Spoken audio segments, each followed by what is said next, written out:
Toute expulsion forcée massive, toute démolition d'immeubles, quelle que soit leur envergure, et tout déguerpissement massif de populations ordonnées par décision de justice sont suspendus jusqu'à nouvel ordre dans les deux ressorts par les cours d'appel du Togo, c'est-à-dire sur toute l'étendue du territoire. C'est la décision qu'a prise ce vendredi le président de la Cour suprême. Elle fait suite à une sortie du ministre en charge de la justice. Alors, avant de commencer par parler de ce sujet, juste dire que nous sommes toujours avec nos invités honorables Beau Soleil, Obekou David Diagbavi et Fioclou Adangbenou. Alors, on commence par vous, l'enquêteur Fioclou Adangbenou. Première question, ordonné par décision de justice et les gros bras, ceux qu'on appelle les gros bras, qu'on voit partout, démolir les choses. Eux, ils vont continuer leur boulot? Non. À compter du communiqué et du passage sur la télévision togolaise du président de la Cour suprême, M. Abdoulaye Yaya, les expulsions et démolitions en masse sont suspendues jusqu'à nouvel ordre. Ce qui veut dire que toutes les ordonnances en cours n'ont plus d'effet. Toutes les ordonnances de démolition, d'expulsion sont suspendues jusqu'à nouvel ordre. Pourquoi en est-on arrivé là?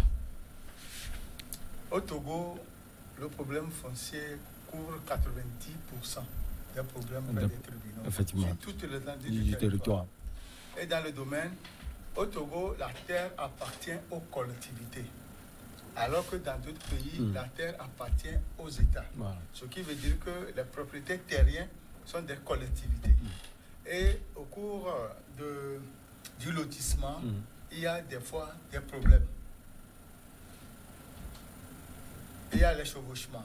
C'est-à-dire que ma limite est à 2 mètres de celui-ci. Mais quand l'autre veut faire son lotissement, il rentre dans ma propriété de 6 mètres.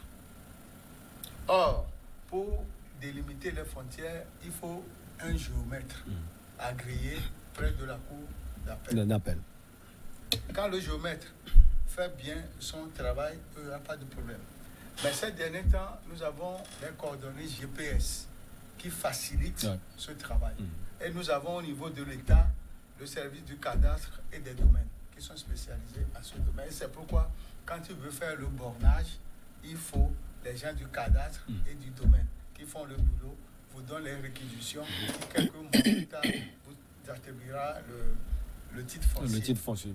Mais c'est que il y a un groupe d'hommes, il y a des démarcheurs pour les terrains, les démarcheurs au niveau des juges. Si j'ai un terrain, ou bien j'ai 4 hectares, et que c'est inexploité, et que le terrain est libre, un monsieur va contacter quelqu'un pour lui dire que le terrain, pour lui demander le terrain appartient à qui. Il donne son nom et ils disent que moi je veux une partie de cette superficie. N'étant pas propriétaire, il va voir un géomètre, ils font la levée, passe par. Et d'ici là, est-ce qu'on peut dire que cette situation que vous décrivez échappe au contrôle de l'État? C'est ce qui amène des problèmes. Et c'est pourquoi l'État est sorti la dernière fois. Parce que ça brise la cohésion sociale. Nous disons qu'au Togo, nous avons la paix, mais les doubles ventes, les expropriations privées, l'abus de confiance, le trafic d'influence sur le foncier au Togo fait qu'il n'y a plus cette cohésion sociale. Et les juges qui sont là pour trancher au profit des faibles sont les premiers acteurs qui sont au centre du jeu. Ils sont corrompus, donc. Et c'est pourquoi le ministre garde des Sceaux a fait son communiqué et le président de la Cour suprême, la dernière juridiction, est intervenu pour mettre le point sur les i. En premier lieu, ça concerne leur administration, la justice. On dit que les juges sont corrompus, les juges sont... Ce ne sont pas tous les juges qui le sont. Il y a des juges qui veulent être riches, avoir 2 villas, 4 véhicules, comme l'ancien qui a fait déjà 22 ans. Il est vrai qu'au Togo, quand tu as les moyens financiers, tu peux tout avoir. Et nous sommes sur ce terrain. Mais compte tenu des problèmes fonciers qui se posent à travers tout le territoire, dans le Grand Lac, que ce soit dans Zion, etc., c'est ça qui amène le gouvernement à prendre ses responsabilités en suspendant et voir clair dans les dossiers qui sont là et savoir les conduites à tenir, les procédures à suivre. Parce que, je peux vous donner un exemple palpable. Il y a M. Adjibon qui a vendu de l'eau à Yokwe à 3 personnes. Il y a un lot a été acheté par un monsieur. Le deuxième lot a été divisé en 2. Le troisième lot a été vendu tel. Celui qui a acheté le demi-lot, le deuxième lot a été vendu à une dame qui est ma cousine. Le jour où on était allé là-bas pour prendre les mesures fermées par un mur, il y a quelqu'un qui est arrivé qui dit qu'il est le nouveau mandataire avec du ciment et de l'eau et autres là, qui a voulu faire les travaux. On lui a dit, mais le terrain, ce n'est pas à vous. Pourquoi? Et c'est à ce moment qu'il me dit qu'il est le nouveau mandataire, que celui qui nous a vendu est démis, donc tous les actes qu'il a posés ne sont plus là. À prendre au sérieux, en compte. Et j'ai dit au monsieur qui était là que si vous construisez dedans, vous aurez des problèmes après. Que le monsieur qui a vendu le terrain, il sait à qui il les a vendus. Que voici les documents. J'ai porté l'affaire à un cabinet d'avocats et sur 2 ans, l'affaire, on a rendu le verdict. On a prononcé l'expulsion depuis 2018. Mais ne voulant pas expulser le monsieur pour le moment, la semaine dernière, on a voulu aller lui signifier l'expulsion de justice. Et le communiqué là est sorti. Donc j'ai dit au notaire et à l'huissier d'attendre. On va voir la suite, puisqu'on a dit que c'était suspendu temporairement. Et on va voir ce que ça va donner. Ce qui veut dire qu'aujourd'hui, le communiqué est à double tranchant. Ça arrange certains qui ont illicitement occupé des domaines des gens. Et ça fait le bon vent pour ceux-là qui sont dans ce corps de métier et qui exercent ce métier illicitement. Parce qu'en matière de foncier, nous avons aussi les juges, les greffiers et les autres qui font un même travail. Parce que c'est le greffier qui fait le constat, qui porte l'affaire au président du tribunal, qui donne l'ordonnance de cessation de travaux. Et c'est le même juge qui donne l'ordonnance d'expulsion, et avec assistance de la force publique, que la police ou la gendarmerie. Vous voyez, ce qui veut dire que nous avons au niveau de la région maritime certains domaines où ce problème est à la une. C'est pour temporiser la situation que ces sorties ont été faites et on va voir jusqu'où ira cette suspension. David Diabravi, ici on parle d'expulsion et de démolition en masse.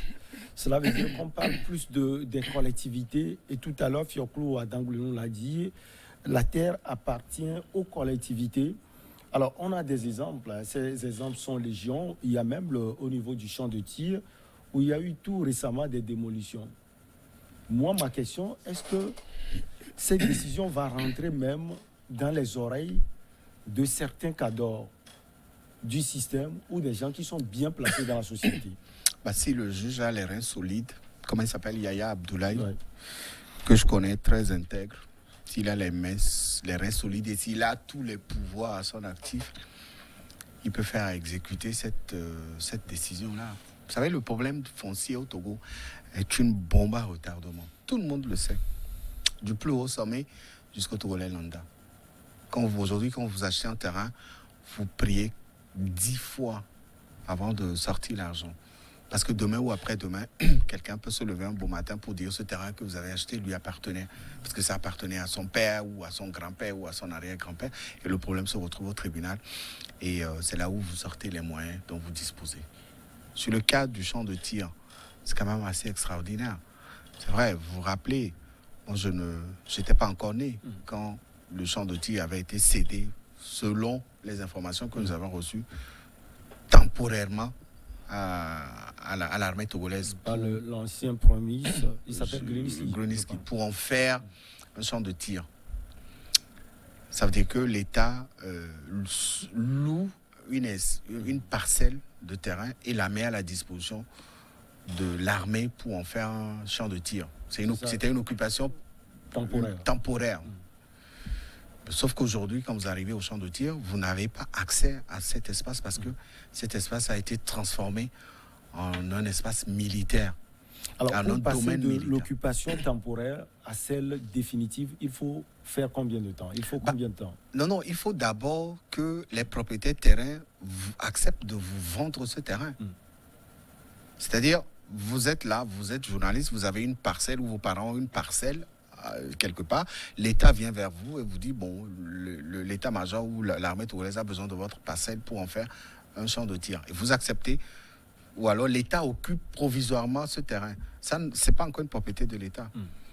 La propriété revient au dépositaire du titre foncier ou alors au dépositaire du titre qui donne droit à la propriété. Donc, aujourd'hui, le champ de tir, comme il l'appelle, à Agoué, est devenu un domaine militaire avec un titre foncier qui a été estampillé. Par qui? Comment? C'est toute la question. Alors, la décision du juge, elle est la bienvenue, elle est salutaire. Elle était applaudie par les Togolais les plus pauvres, ceux qui ont été victimes de ces pratiques-là. Et donc, qu'est-ce qui va être fait aujourd'hui? Des victimes se sont retrouvées dans cette situation. Des Togolais se sont retrouvés dans cette situation. Des gens ont commencé des travaux. On leur a imputé une ordonnance de cessation de travaux. Ils ont arrêté les travaux.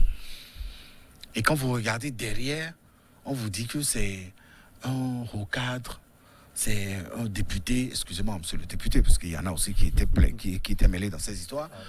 C'est un haut gradé, c'est un directeur général ou c'est un ami de tel et tel. Alors que vous avez mis des sous dans l'achat ou dans l'acquisition de ce terrain.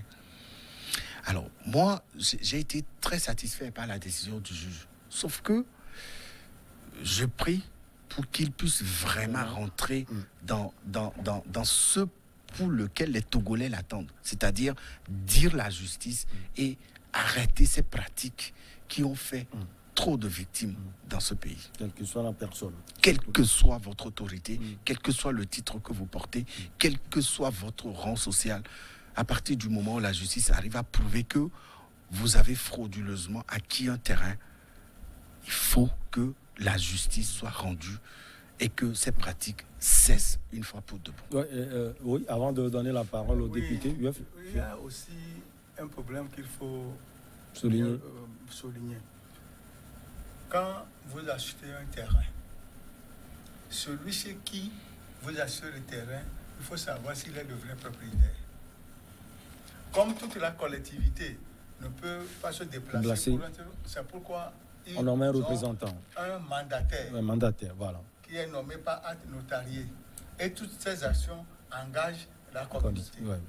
Mais des fois, on constate que les membres de cette même communauté qui ont donné mandat au mandataire. Certains ne sont pas contents. Ils vendent derrière le mandataire. Et c'est là où les problèmes commencent. Je vais vous donner un exemple. L'histoire de Aditi Kopé, il y a eu expropriation et indemnisation. C'est au cours des négociations que les gens constataient que les terrains qui sont à eux sont vendus par d'autres qui ne connaissent même pas. Ils ne connaissent même pas. Peut-être ces personnes ne viennent pas de leur famille. Quand on demande les documents du terrain, c'est là où le problème se pose. Il y a des cas qui sont là. Tu as un terrain à découper, ça fait 4 ans, tu n'as plus aller là-bas, tu vas là-bas aujourd'hui, tu vois un bâtiment là-dessus. C'est pourquoi il faut le clôturer en même temps. C'est pourquoi quand tu clôtures, c'est bon. Mais celui qui t'a vendu, est-ce que c'est lui le vrai propriétaire? Si même tu as fait un titre foncier et qu'au tribunal, on découvre que ce n'est pas lui le vrai propriétaire, tu as frauduleusement acheté le terrain, son titre foncier est attaquable. C'est ça. Mais le cas du champ de tir que David a soulevé, c'est le premier ministre du Togo à l'époque Gourinski qui avait donné c'était en 1957. Le 9 novembre 1957, qui avait donné l'autorisation aux gardes nationales de faire d'Agouanivé, au nord d'Agouanivé, un champ de tir. Jusqu'à ce jour, si David dit que les forces armées togolaises ont fait un titre foncier sur ça, on devait poser la question de qui leur a vendu le terrain pour qu'ils en fassent un titre foncier. Et en dehors de ça, les riverains qui sont là-bas, entre-temps, on a démoli leur maison. C'est en vertu de quelle autorisation quelle ils ont. décision de justice les a autorisés à dériver. Donc, M. Abdoulaye Yaya, moi, ce qu'il a dit et ce qu'il veut faire, il doit aller jusqu'au bout et éclairer les gens, parce que quand l'État veut exproprier les gens, il indemnise. Les mêmes forces armées togolaises, au camp de Zoroa, on a indemnisé les gens. Pourquoi ceux d'Agouanivé ne doivent pas être indemnisés? C'est un point d'interrogation. C'est ça. Alors, depuis, honorable, j'allais dire, je perds mes mots devant la situation au Togo. Alors, quand on prend ce cas dont les confrères sont en train de parler, le champ de tir, si on comprend bien, avant d'avoir le titre foncier, il faut le fiat de la collectivité. Donc, passer de l'occupation temporaire à celle définitive. Alors, qu'est-ce qui s'est passé? Je sais que peut-être que vous ne maîtrisez pas ce dossier. Mais si vous maîtrisez d'autres, qu'est-ce qui se passe qu'à un certain niveau, on fait des titres fonciers sur les terrains sans l'accord des collectivités? Oui, d'abord, avant de revenir ou bien de répondre de manière claire à votre question, je voudrais revenir sur la démarche du président de la Cour suprême, Abdoulaye Yaya, pour dire que c'est une satisfaction de la population pour la sortie de son communiqué. Mais avant son communiqué, vous vous rappelez qu'il avait fait une sortie qui a circulé même sur les réseaux sociaux et à la grande satisfaction de la population. Et à cette première sortie-là, il a fait des dénonciations. Il a soulevé des questions pour ne pas dire qu'il a dit tout haut ce que tout le peuple togolais est tout bas. Le problème de la justice. Vous savez, le Togo est un état de droit. Et ceux qui sont appelés à garantir cet état de droit, c'est le pouvoir de droit, c'est le pouvoir judiciaire. Il y a le pouvoir exécutif, le pouvoir législatif et le pouvoir judiciaire. Mais mes frères viennent de le dire, au Togo le constat, comme l'a dit même le président de la Cour suprême, il y a des juges vraiment qui ne rendent pas la justice comme il faut. Ils ne sont pas tous dans ce cas. Il y a certains qui font bien leur travail, mais le constat c'est que il y a certains juges qui ne font pas bien leur travail et qui mettent les populations en difficulté, qui sont même au cœur des conflits sur le plan foncier. Donc, d'abord pour les expulsions, c'est sûr qu'il y a des gens qui ont acquis leur terrain de manière légale et d'autres qui sont venus après pour construire, qui se sont installés de manière frauduleuse. Mais que des juges ont rendu peut-être des jugements pour les faussaires. Et il y a aussi certains qui sont frauduleusement expulsés ou bien illégalement expulsés. Il y a toute une confusion. Donc je crois que moi, j'ai bien compris la sortie le communiqué du juge qui suspend. Ça, il faut, le mot là est à sa place. Qui suspend, qui ne dit pas qu'il gèle toutes les expulsions. Donc il suspend, à mon avis, pour bien voir clair. Cette histoire-là. Parce qu'il y a des gens qui sont vraiment spoliés par rapport à ces expulsions-là. Donc, pour le cas d'Agouanivé, pour le champ de tir, le champ de tir, je ne maîtrise pas le dossier. Sais pas, mais tout porte à croire que l'État a le droit de réquisitionner certains parcelles s'il juge que c'est nécessaire dans l'intérêt. Mais il faut des procédures. Oui, il faut des procédures. L'enquêteur vient de le dire. Il y a eu de ces cas-là à Zoroa. Quand il a parlé du cas de Zoroa et de Pia, de Aditi Kopé la fois passée, si l'État a besoin des parcelles pour en faire une utilité publique ou générale, il doit indemniser les propriétaires. Donc, la collectivité, si au niveau d'Agouin, je ne sais pas, je ne maîtrise pas le dossier, mais si au niveau d'Agouin, l'armée, c'est déjà l'État. Hein. Oui, bien sûr. L'armée, c'est l'État. Si on donne une autorisation c'est une institution de l'État, donc c'est l'État. Donc, si c'est l'État qui met à la disposition de cette institution qui est l'armée, des parcelles, bien des structures pour pouvoir faire des entraînements comme nous appelons le champ de tir. Donc maintenant pour réquisitionner, pour que ça devienne un truc d'utilisation définitive, il faut que les riverains soient indemnisés. C'est ça, pour être conforme à la loi de la République togolaise. La loi de l'expropriation. Pardon?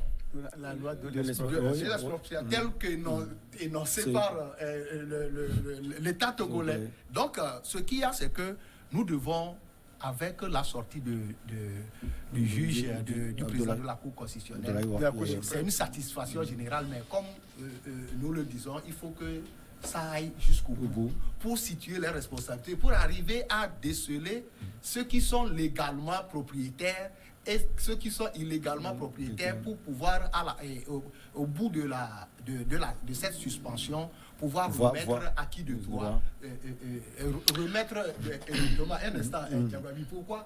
Pour pouvoir remettre à chacun et mettre chacun dans leur droit, dans son droit.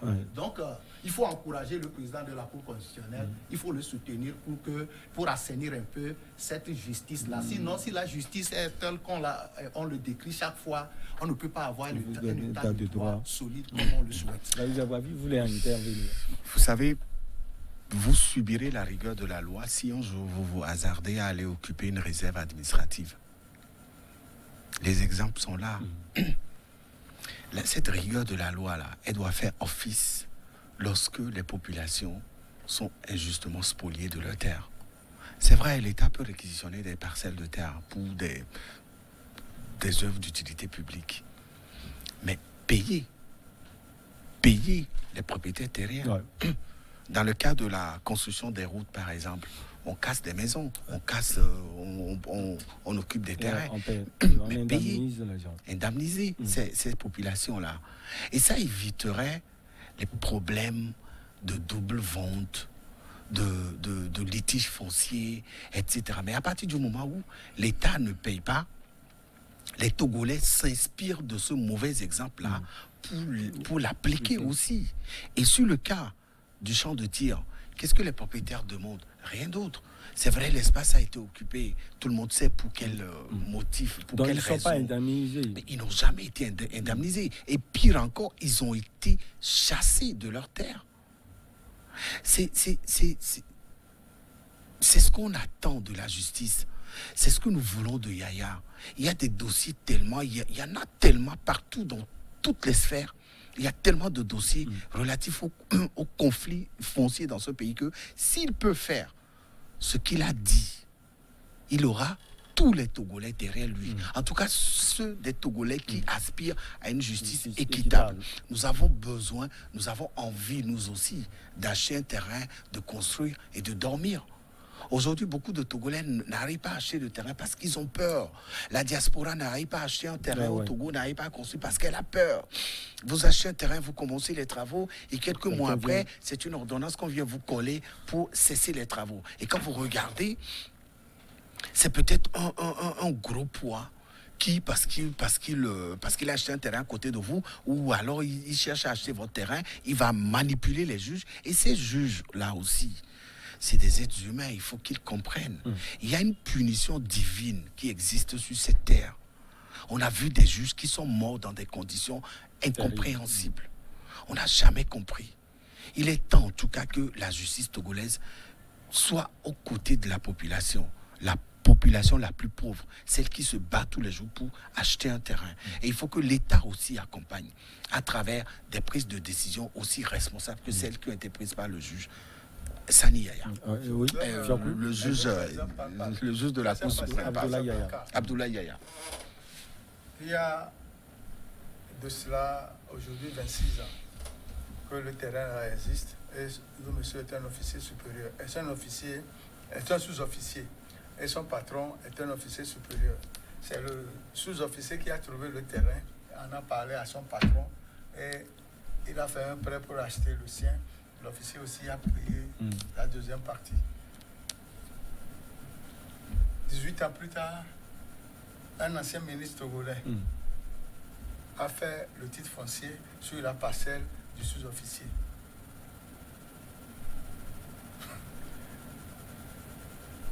Il a porté plainte. Le monsieur était un ministre en exercice et il a voulu faire le gros dos. Et le sous-officier est parti voir son patron officier qui a témoigné en sortant les documents.